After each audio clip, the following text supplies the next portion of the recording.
everyone, I'm back again with more scary stories from r/nosleep.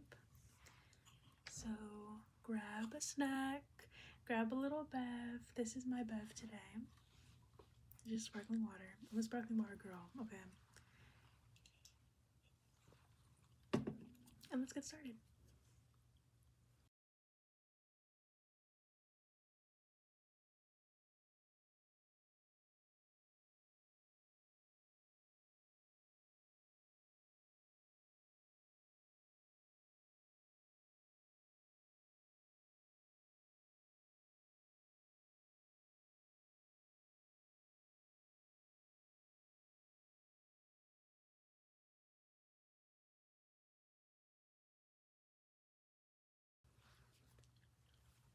So this was posted 24 days ago,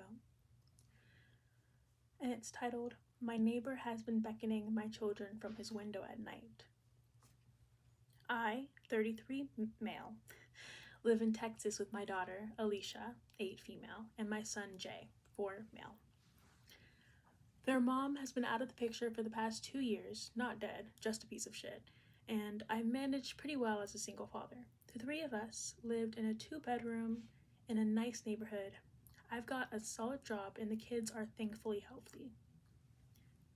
Everything was smooth sailing until one night, 2 months ago, during which I was awoken by Jay poking me in the face.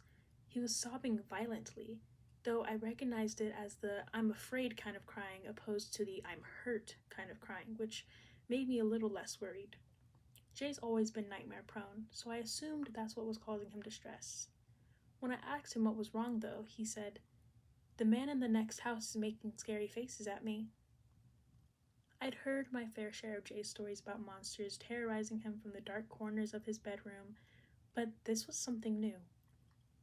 I assumed he meant our neighbor's house, and the lack of fantastical elements in his description made me uneasy. It felt too specific to be one of his usual nightmares. I got out of bed and walked with Jay in tow to my kids' room. Alicia was awake in the top bunk. From the soft glow of their nightlight, I could see her crossing her arms and scowling down at her little brother. I didn't turn on any lights to give myself a better view of the outdoors and peered out the bedroom window. Their window had curtains on it, but for once they hadn't been drawn all the way. And there was a small opening between them through which Jay must have looked out. One side of the neighbor's house, the one to our left from the street, was visible from Alicia and Jay's room. There were 2 windows on the neighbor's side of the house, but it was too dark inside to see anything. I recalled from what I'd seen in the daylight that the window on the left, the one closest to the front of the house, was the kitchen. I wasn't sure what the window on the right was, as it always had its curtains drawn. I asked Alicia if she'd seen anything, and she shook her head. "He's always having nightmares and crying. I don't want to share a room with him anymore, Dad. I never get any sleep. It's not fair." Of course, hearing that made Jay start crying again, so I let him sleep in my room for the rest of the night. He has this Teenage Mutant Ninja Turtle indoor camping tent that he prefers to his actual bed. Honestly, at that point, I half suspected his nightmare to be a ploy to get me to let him camp. Anyway, I guess I'm a total pushover because he slept in that tent in my room for the next 2 nights. On the 3rd night, I was again woken up. But this time by Alicia, who was standing over me and shaking my arm. That kid hadn't woken me up in the middle of the night for years. When I asked her what was wrong, she said, "The neighbor was making faces at me." Those words, and the fear in my daughter's voice, really put me on edge. I closed the curtains when I said goodnight. "Did you open them?" "Only a little, but it's 'cause I heard a weird noise." "What did you hear?" Alicia couldn't recall exactly. According to her, she had gotten out of bed to see what was going on, and when she lifted the curtain, she saw a light in the neighbor's window. The curtains in the back room had been drawn back, and our neighbor was standing in his house, right up against the window frame. What was he doing? Alicia thought for a moment, and then made an expression I never want to see on my child's face, or anyone else's face for that matter, ever again. I won't do it justice by describing it, but it looked something like this. First, she smiled, with both sets of teeth, so there was a little open sliver between the rows, and then she furrowed her eyebrows. She inclined her head towards me, kind of a Kubrick stare-esque, and strained the muscles in her neck.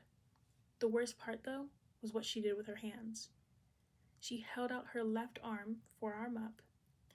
Then she clenched her right hand into a fist and moved it back and forth rapidly over her forearm. Poor thing described it as playing the violin, but it seemed pretty obvious to me that my neighbor was pantomiming cutting. Disturbed, I told Alicia to stop and to either make the expression or the gesture, and not to either make the expression or the gesture again. I was angry and confused. My neighbor, a man in his 40s, was a bit of a recluse, but he had seemed normal enough in the 3 or 4 times I'd spoken to him. I couldn't fathom why he would do something like that to my kids. After asking Alicia a few more questions, I realized that my neighbor might not have done anything technically or at least legally wrong. It wasn't against the law to make inappropriate gestures in your own home, but it seemed like he was targeting my kids specifically. Legal or not, I planned to have a little chat with him the following morning. My last question to Alicia was if our neighbor had made any other gestures. She nodded. Then she started beckoning, come here motions with both of her hands. I had Alicia sleep in my room for the night as well. I also checked out the window in my kids' room, but like before, I saw nothing. The house was completely dark. The next morning, before work and after dropping Alicia and Jay off at school, I spent a good 5 minutes knocking on my neighbor's front door. I figured he was home since his car was in the driveway, but he never answered the door. Eventually, I had to leave for work, and just as I was walking away, I turned around quickly to see if he was watching me. He was, the coward. I saw him for a split second at the front window before he ducked beneath the sill and out of view. Clearly, the guy had problems. I yelled at him to stop fucking with us and then left. That same night, I put a plan in motion. While my kids slept in my room, I hung out in theirs. It was a Friday night, and I was ready to pull an all-nighter so I could catch my neighbor in the act. Although I trusted my kids, I wanted to confirm that there was actually something nefarious going on before I escalated things. I made sure the house was locked up and all the curtains drawn, tucked my kids in, and sat on the floor under the window in their room. At around 9, I started marathoning Midnight Mass on my phone.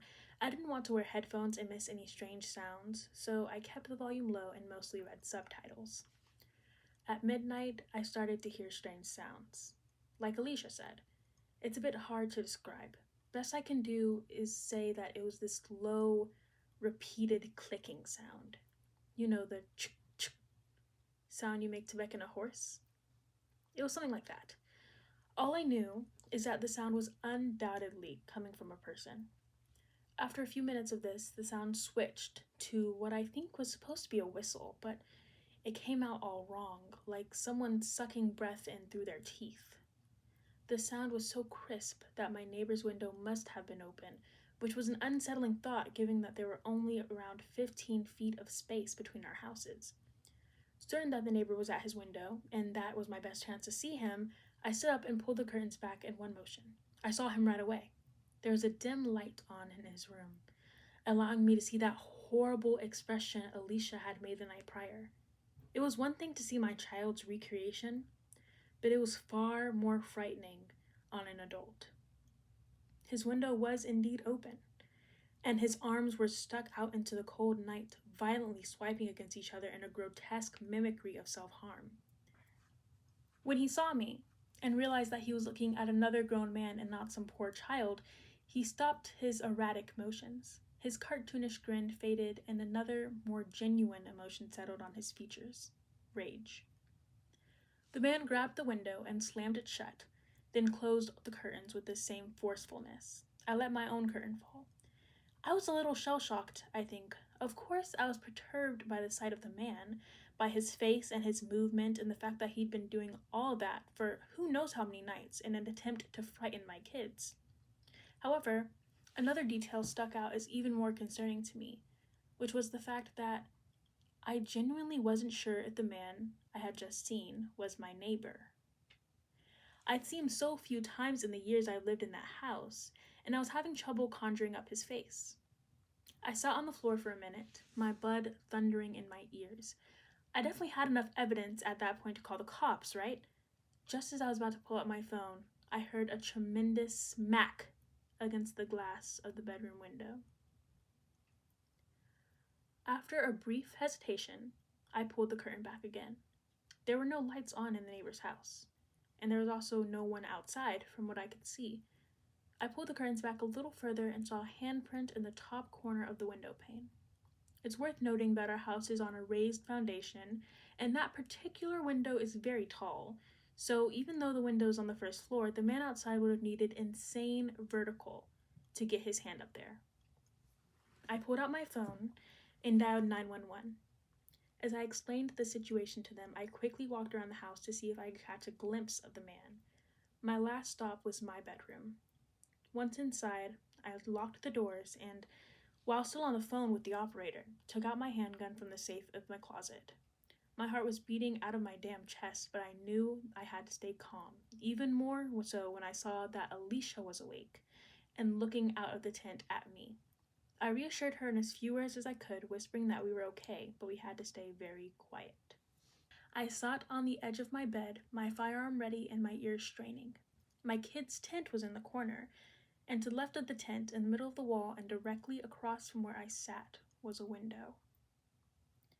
After what felt like an eternity, I saw something. It was a cloudless night, and the moonlight was bright enough that I could see a silhouette through the white curtains. The dark shape was nebulous at first, but it became more clear as the man outside stepped closer to the window. Somehow, he knew which room we were in. The silhouette didn't move for several minutes, and I remember being thankful that, from the angle at least where she sat, Alicia couldn't see it. Then something happened that I couldn't entirely wrap around my head. The man stepped back from the glass and raised his arms, making the Y shape with his body and limbs. Only his arms were far too long. They seemed to be double the length that they should have been, each arm about the same length as his entire body. I thought at first that he was holding something, maybe two pipes that just appeared to be an extension of his limbs, but I could clearly see two hands at the ends of the extremities. I could see 5 fingers on each hand, flopping around slightly as the man brought his arms closer to the window. Thud. Thud. Thud. I stood up and readied myself to shoot. But just then the sounds of sirens pierced the quiet night. The man outside banged his hands against the window one last time, and then it was as if someone had sliced his arms at the elbows. His forearms seemed to shear right off, and the man took off running before they could so much as hit the ground. When the police officers announced themselves, I answered the door and explained the situation to them. 2 officers, a man and a woman, asked me a few questions about my neighbor, which I assumed was necessary to establish probable cause for a search. Once finished, they told me to stay inside with the doors locked while they investigated the neighbor's house. I watched them through the window of Alicia and Jay's room. They knocked on the neighbor's door, and when no one answered, they tried the front door handle. I watched the unlocked door swing open. The 2 looked at one another and then entered. I'm not sure what they found inside that house. All I know is that when they emerged a few moments later, they both looked very disturbed. When I went outside to ask what they had found, the female officer simply told me, "Your neighbor's dead." The rest of the night was a blur of strangers in uniforms filing in and out of my neighbor's home. Some came to my porch afterwards to ask me questions, and none offered me any answers. They moved with tight-lipped efficiency, their faces guarded, their words clipped. At one point, I wandered to the side of the house and found several people photographing something on the ground outside my bedroom window. Before they could ask me to leave, I made out the gruesome shape of 2 human arms. The kids and I have been staying at my parents' apartment for months, and I think everyone, even Jay, is getting tired of the cramped living situation. We can't stay in the house. Alicia is way too traumatized for that, and I wouldn't be comfortable staying there while the murderer is still at large anyway. I want to sell the damn house, but our story, Okay, one more time. 3 times a charm. 2, 3. The kids and I have been staying at my parents' apartment for months, and I think everyone, even Jay, is getting tired of the cramped living situation. We can't stay in the house. Alicia is way too traumatized for that, and I wouldn't be comfortable staying there while the murderer is at large anyway. I want to sell the damn house. But our story going semi viral is making that difficult. After all, who would want a house that, thanks to the news, has become permanently associated with phrases like dismemberment and days of torture and victim barely recognizable as human? And that's the end of the story. Winnie Cam. Okay. I wonder if I can. That's so cute.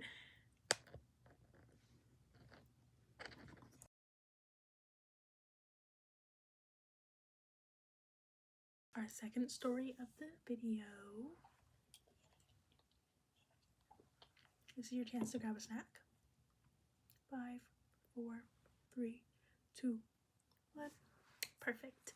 So I hope you're all cozied up and ready for our second story, which is titled, I Didn't Want to Be One of Those Idiots Who Can't Follow Rules. I'm a no-sleep addict.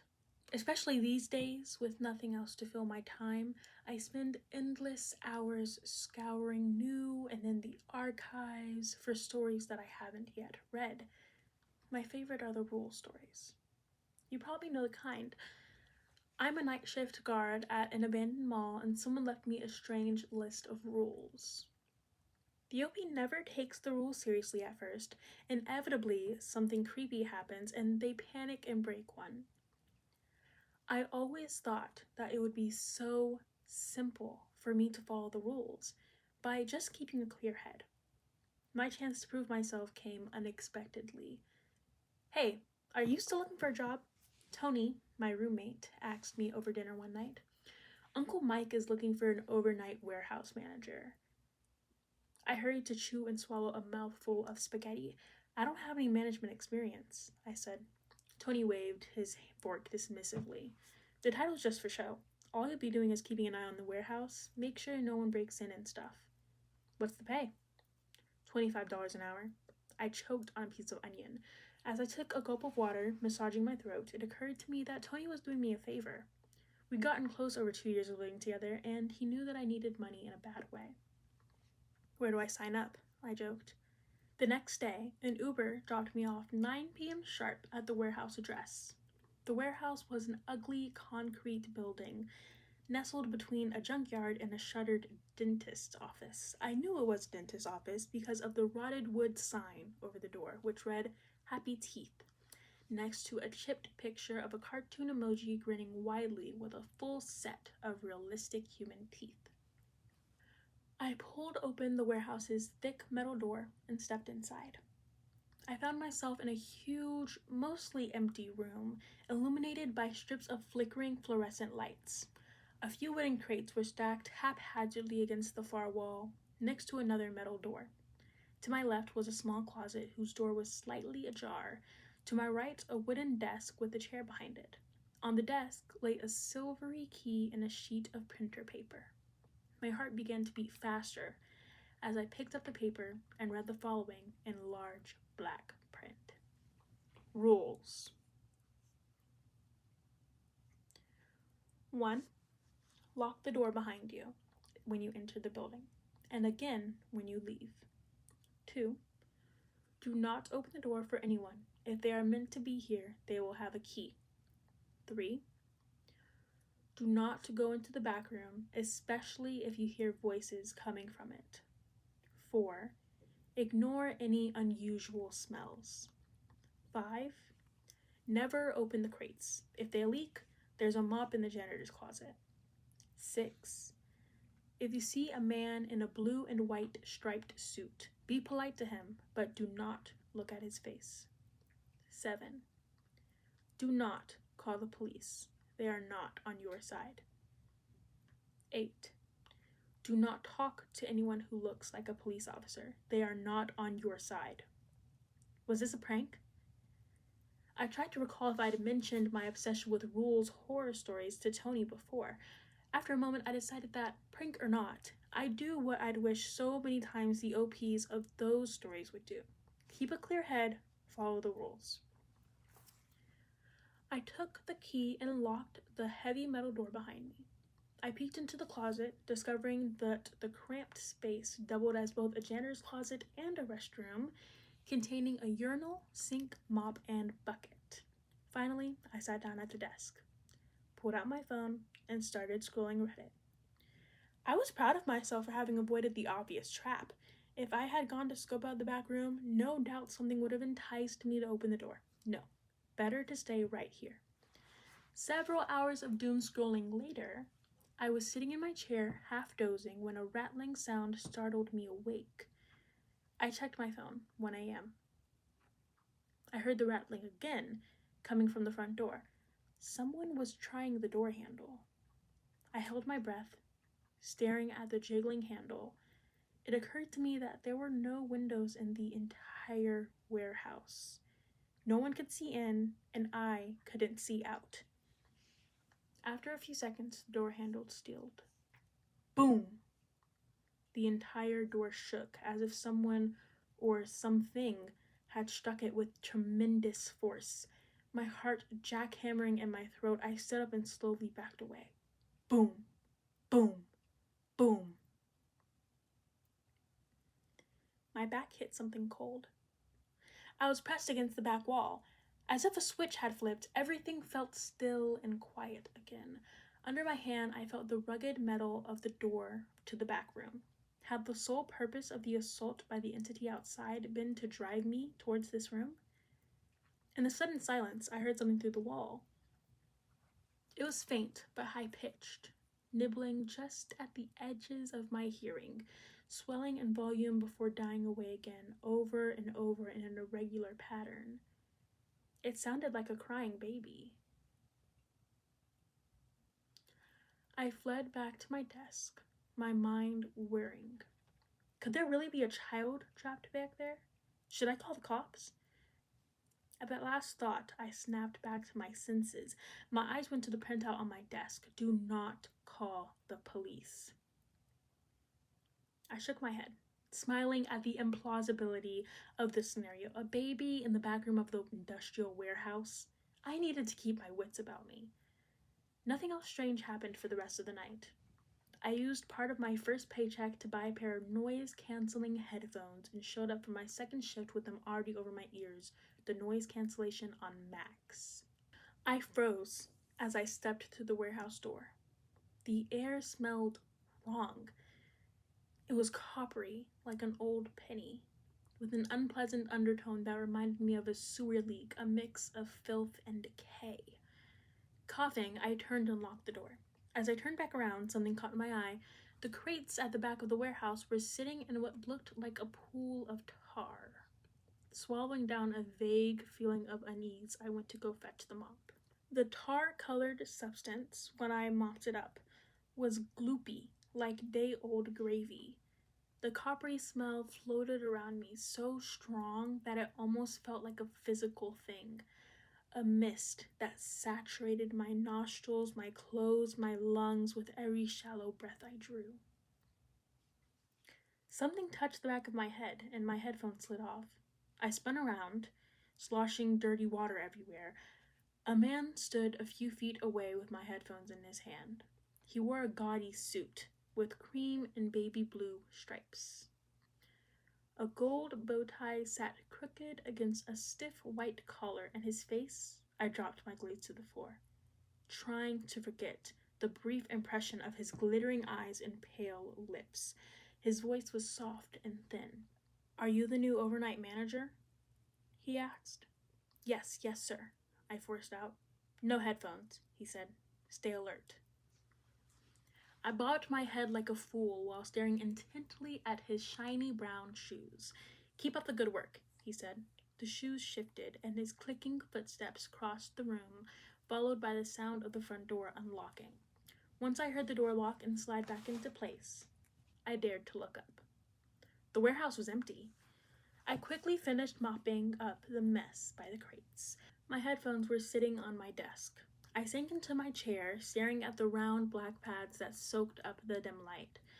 Had the man come in from outside, or had he been in the back room? My imagination running wild conjured up a vision of him standing unnaturally still in the dark, on the other side of the wall. Why had he been there? How long had he been waiting? What if he wasn't the only one? I couldn't calm down. I played on my phone, paced the floor, tried to nap, but no matter what I did, it felt like 1,000 glittering eyes were boring into my back. I needed to see what was in that back room. I read and reread the rules. Do not go into the back room, especially if you hear voices coming from it. I wouldn't go in, I reasoned. I'd listened for voices and then open the door and just take a peek. Just a peek to make sure I was alone.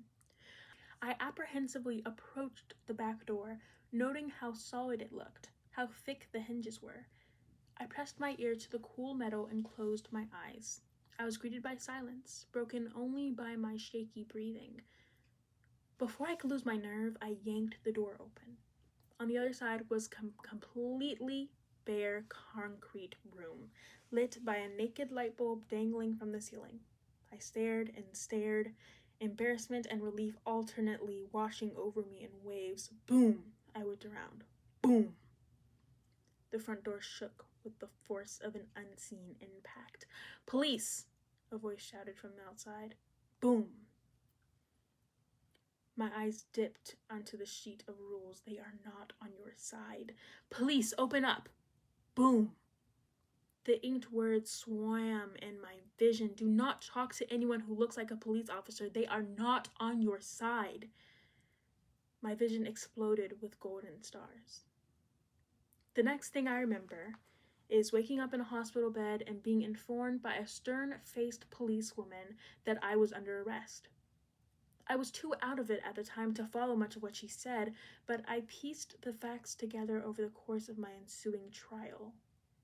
I had been unwittingly recruited by a criminal organization.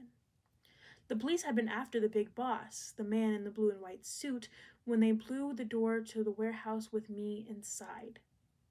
One of the jury members threw up the photos of what was found in those crates. No one believed my protestations of innocence.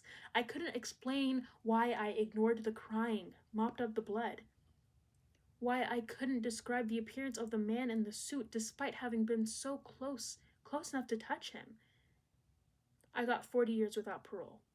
My life is over. But let me leave you with this warning in case it might save yours.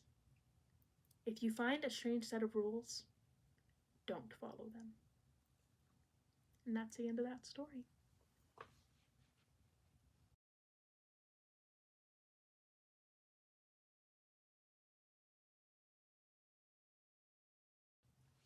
For our last story of the night, we have one titled, "This is Your Uber Eats Driver.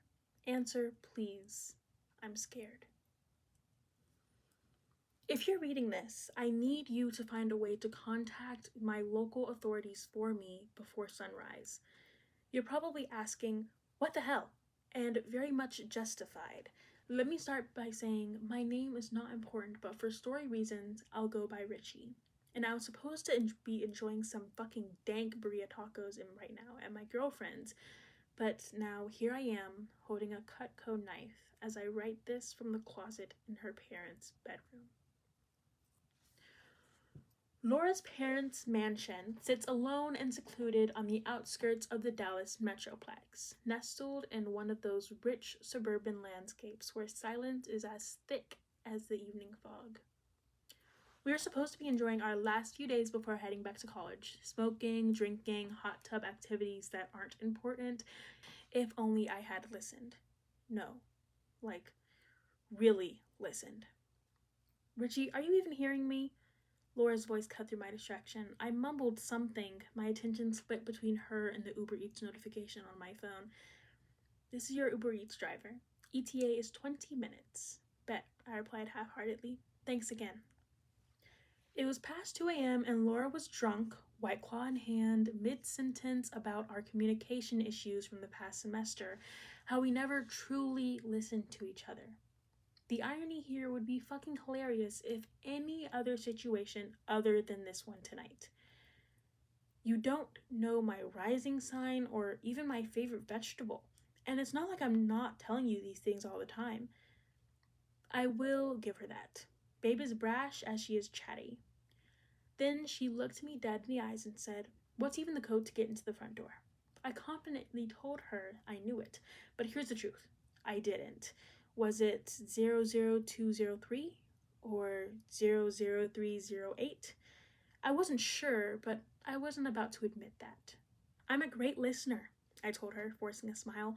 My phone buzzed again, a text from the Uber driver. "Hello, this is Diego with Uber. Can I call you?" I only half saw the message. Laura was still talking and I was still not listening. We started to argue, the usual dance of a relationship stretched thin by distance and miscommunication. She even tossed out again if I knew her simple code to access her house, and again I deflected. "Babe, you let me in every day since we started dating. Why would I need to know that?" Then another text came. This one finally caught my attention. "Answer, please. I'm scared." Something felt off. I told her she was right as I stepped into the kitchen to call Diego. His voice was timid, shaking. "Hi, this is Diego. I'm your driver. I have your tacos." "Oh, thanks, bro," is all I can try to muster since I hate small talk. "You good?" "I hit a deer," he said. "What?" But when I got out to check, there was nothing there. He paused, adding something that made my skin crawl. Then I saw her, a woman, standing by the road. She had this long dress facing an open field. Her back was turned to me. I tried to calm down, chalking it up to the creepy dusk driving in Dallas backwoods. "Hey, you know how Dallas County treats their homeless man? Probably just a lady wandering out past the city. I'll give you a good tip, bud," I said. "Just get me my Jack in the Box." But Diego wasn't letting me go. "Sir, I've seen her twice now," he whispered. "I'm sorry?" "She was standing at a stop sign at 10 miles, and then I saw her again just now before calling you, amigo. She was on a billboard railing, just standing there, always with her back turned." I could hear Laura in the background asking what was taking so long. Diego was praying now, muttering in Spanish. His fear was infectious, crawling through the phone line and into my bones. "Look, I'm almost there," he said. "Can you meet me outside?" Walking over to my book bag, I grabbed my gun, just in case. "What the hell are you doing?" She caught me as I started to tuck my Smith into my back pocket. I put Diego on mute and caught her up to speed, which immediately caused her to laugh. "Vagrants are everywhere. He needs to chill out. And you," she said, grabbing my gun, "give me that now. You know how my parents feel about that." I didn't argue with her and handed it over. It's her house anyway. Yet somehow something didn't feel right. "Sir, fuck, I forgot Diego." "Diego?" I said, quickly unmuting and putting him on my speakerphone for both of us to hear. "Hey, sorry, I was grabbing my shoes. Are you here?" Silence. "Diego?" Silence still. With him still on, I checked his GPS. He was here, right outside. Then he finally said something. Something you never want to hear at 2 a.m. "The woman?" Diego forced out in almost a whisper. "She's here, my friend." My heart was in my ass now. "Diego, where is she?" "She's on the roof. Back turned, amigo." "How?" Laura rolled her eyes, cocking my gun. She grabbed her jacket and headed out, telling me to stay inside and be ready to call 911 just in case. "I'll go get the food and check on the driver," she said. "If someone's on the roof, call the cops." "Babe, I'll just go grab it." "No, I got it." She stopped in a drunk stare. "Besides, at least I know my code." And with a smirk that said checkmate, my girlfriend headed outside. Through the door camera, I watched her approach the car. Back on with Diego, I thanked him and told him that Laura was on her way. Her nonchalance made me realize how silly this seemed. A woman on the roof? And did he really hit a deer? Or was he just trying to get a fat tip with a bizarre story? That's when more silence came from Diego. "Hey, Diego, you there?" My girlfriend is walking up. Hello?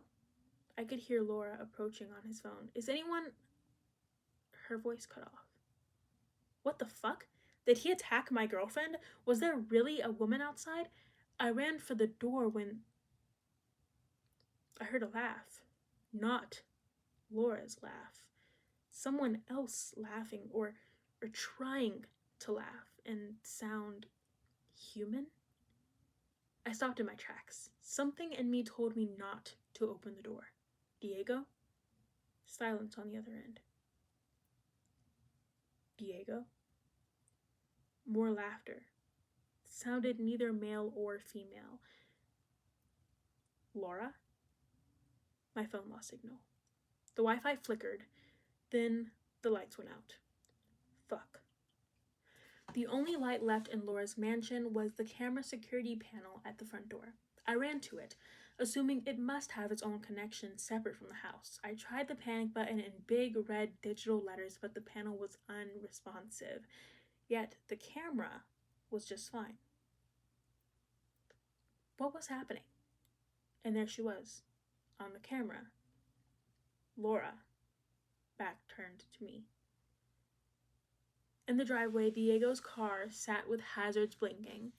I could barely see, but his car doors were all swung open, completely empty.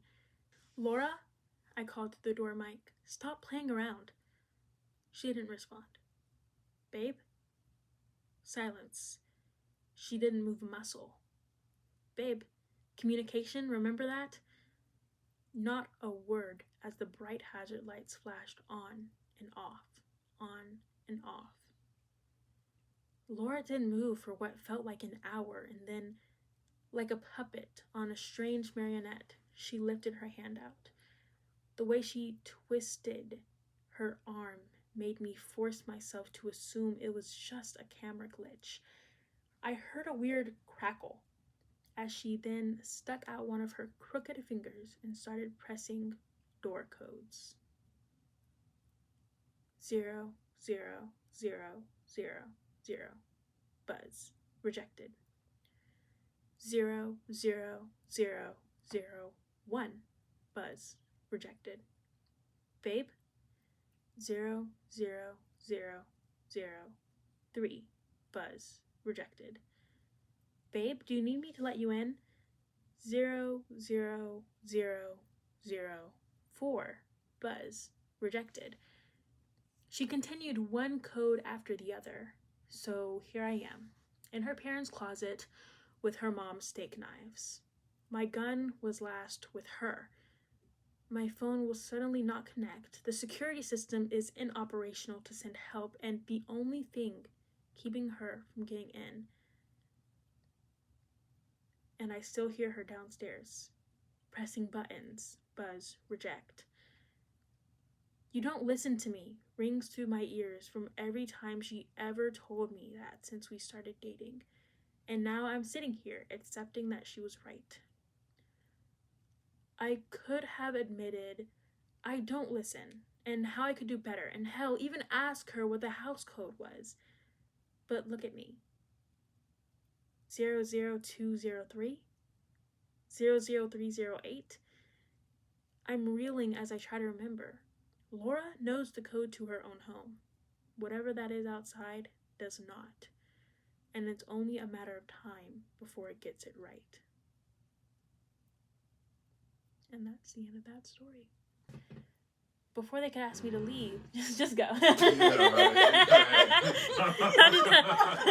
started thinking that maybe you could, I'm gonna just redo that into that so scary funny. story Maybe you because should keep that in there. like the nighttime So noises. funny. Sorry about that. Okay. Is something burning, or was it? Did you go get your food? Mhm.